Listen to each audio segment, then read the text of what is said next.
اور ایل اللہ کو کہتے ہیں عبرانی زبان میں، اور اسر کا روٹ سری ہے، سین را یا، سری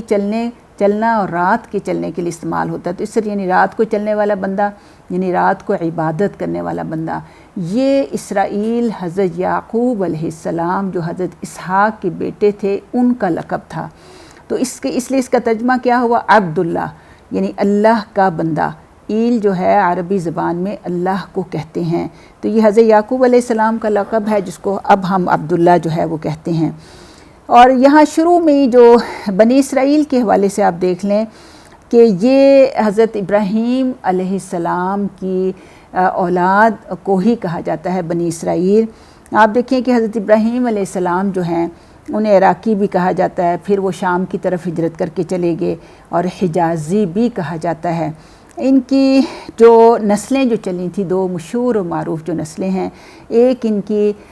بی بی ہاجرہ علیہ السلام جو مصر کی بادشاہ کی بیٹی تھیں، ان کے بطن سے جو فرزند پیدا ہوئے تھے حضرت اسماعیل علیہ السلام، ان سے یہ نسل چلی اور انہیں بنو اسماعیل کہا گیا، اور یہی آگے چل کر قریش مکہ اس کی ایک شاخ پیدا ہوئی، اور ان کا وطن جو ہے عرب رہا، اور انہی سے پھر ہمارے پیارے نبی حضرت محمد صلی اللہ علیہ وسلم جو ہیں اسی نسل سے جو ہیں ان کا تعلق ہے۔ اور دوسری جو آپ کی بیوی تھیں، جو آپ کی رشتہ دار بھی تھیں، اور ان کا نام حضرت سارہ تھا، ان کے بطن سے یعنی حضرت اسماعیل بڑے بیٹے تھے، وہ دوسری بیوی سے پیدا ہوئے، اور اس کے بعد حضرت سارہ کے بطن سے حضرت اسحاق علیہ السلام ہیں، اور ان کے جو بیٹے تھے حضرت یعقوب علیہ السلام،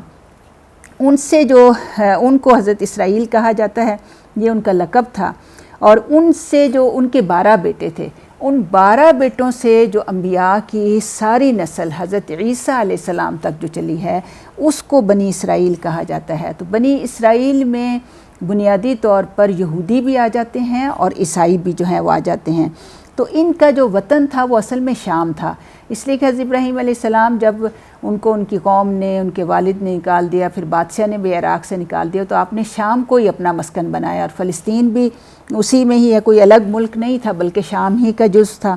اور ایک ان کی تیسری نسل جو ہے، ان کی ایک تیسری بیوی قطورہ، حضرت قطورہ سے چلی اور بنو قطورہ کہلائی، لیکن تاریخ میں اس کو کوئی خاص اہمیت حاصل نہیں ہے۔ کہیں آتا ہے روایات میں کہ حضرت شعیب علیہ السلام جو تھے وہ انہی کی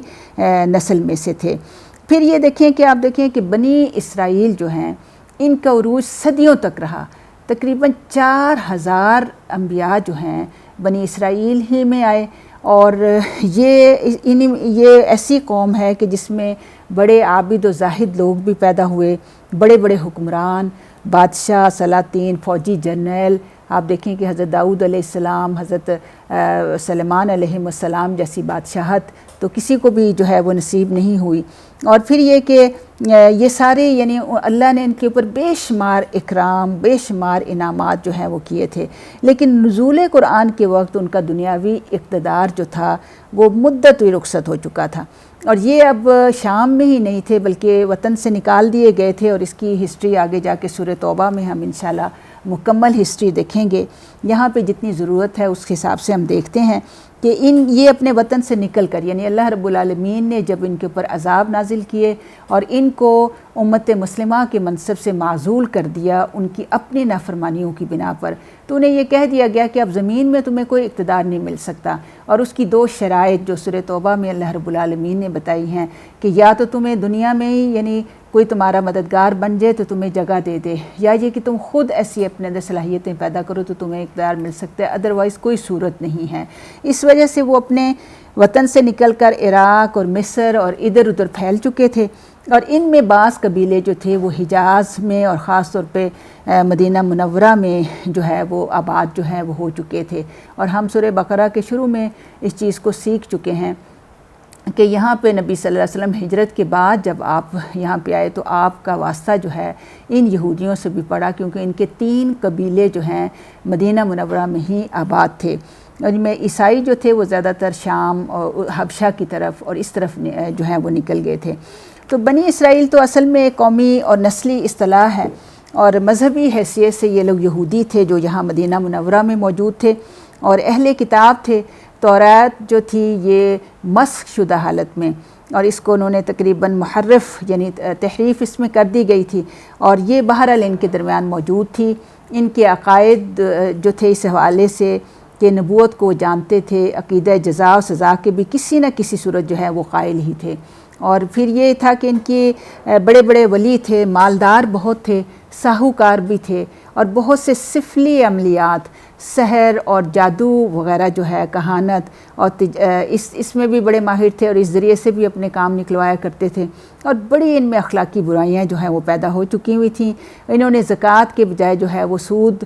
جو ہے وہ لینا شروع کر دیا تھا۔ تجارت کے بڑے ماہر تھے، اور حجاز کی آبادی میں، یعنی حجاز یہ وہ علاقہ ہے جو مکہ مدینہ اور یہ عرب کا جو علاقہ ہے، اس میں اپنی دینی اور دنیاوی تفوق کی بنا پر انہیں بہت اہمیت حاصل تھی۔ بلکہ عام طور پہ آپ دیکھیں کہ حجاز کی عام آبادی جو تھی وہ مشرکوں اور بت پرستوں کی تھی۔ وہ لوگ ایک طرف تو یہودیوں کے علم و فضل کے بڑے قائل تھے اور ان کی دینی واقفیت سے بڑے مرعوب تھے، حتیٰ کہ جو عرب کے قریش مکہ بھی جو تھے وہ بھی اکثر معاملات میں اپنی رہنمائی کے لیے یہودی علماء کے پاس ہی جایا کرتے تھے، انہیں اپنا استاد بھی جو ہیں وہ مانتے تھے۔ تو اس حوالے سے آپ دیکھیں کہ یہ ساری چیزیں ان کے اندر موجود تھیں، اور اور یہ ان کی کتاب میں چونکہ ایک نبی کے آنے کا ذکر بھی تھا، تو